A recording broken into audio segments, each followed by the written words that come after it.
market than the typical Chicago school economist.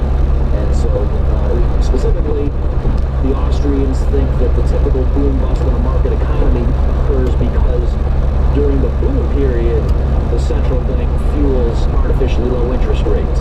And then that sets up a boom that's unsustainable. Eventually, it must come crashing down. And so it's the mirror image. The Keynesians will say, oh, what we need to do is have counter-cyclical policy. When aggregate demand is too low during the bust, either slash interest rates, if that's not enough, if you hit the zero lower bound, you have big deficit spending. The Austrian will say, no, the issue is during the preceding period. Just cut the boom short, don't allow that to fester. So it's the artificially low interest rates in the boom period that's really the source of our problem. And so if you slash interest rates and do the types of things Paul Krugman recommends in his column every week, if that's what you do as sort of medicine for an ailing economy, you're just setting us up for an even bigger crash down the road. Now, of course, when we get into more in-depth analysis of particular columns, we'll help you. We'll define terms like zero lower bound. And, we're not going to give you a lot of lingo. If you haven't mastered this language, you're not going to be able to get anything out of the show. That's not the case. But that's the idea is that we'll start from ground zero, and episode by episode, by more or less teaching the opposite of what Krugman says, you're going to learn some really good economics. Now, having said that, though, suppose Bob Krugman, I was going to say in spite of himself, from time to time he does say something that's correct. What are we going to do that week if he says something correct? I think we would have a bye that week. Yeah, exactly. We'll call him Mulligan for that week. I think it's okay to say Krugman's right, and then we just elaborate on whatever he's talking about. Will always be a topic of general interest, and we can just elaborate on it. Well, right. Like I said, for me, obviously, the show, let's not kid ourselves, is based on the idea that we're going to end up criticizing him a lot, and people can't stand the guy because he's such a bully to people, and they want to see somebody stand up. Yes, that's all there. Don't get me wrong. But also a big part of it is to educate the listeners. And so if there is a week where Krugman says something that, I say, hey, I do agree with him on that, and let's talk about that, because this is an issue that, hey, even a lot of free market economists get this one wrong. I'm happy for that to happen.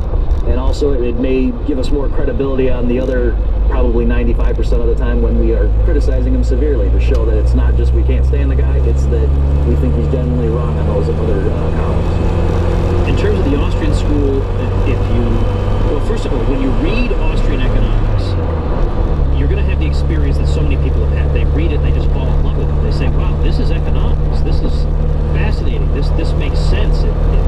It rings true with me. I want to read more. I want to learn. I really feel like I'm understanding the way the world works. This is not a lot of times how people feel when they read, not all, but a lot of non-Austrian texts. So when you start reading Austrian economics, you can't stop. And you think I must be kidding, but you've got to check these texts out for yourself. If I could jump in just for a second, I can't tell you how many times, you can tell me I'm not opposed, I can't tell you how many times I have been giving a public lecture on financial issues in the way. And I don't even use the phrase Austrian economics a lot just because I don't want to scare people and make them brace and think, oh, this is going to be boring and academic. But just walking through and saying, okay, this is what Ben Bernanke did, look what happened with the housing boom, blah, blah, blah, and just sort of give an intuitive explanation of what's going on. Then people will come up to me afterward and say, I have never seen economics like that. Like, I took that class in college, and I was bored out of my mind. They were drawing curves and things that made no sense to me.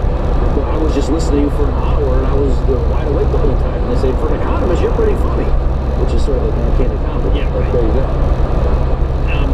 I do want to recommend a resource page that I put up, kind of a self-study program. If you want to get started, you want to read some books on this general subject, don't know where to start, I have some recommendations over at LearnAustrianEconomics.com. And if you're driving around and you don't remember that, just check out the show notes page for today, CondraKrugman.com/1.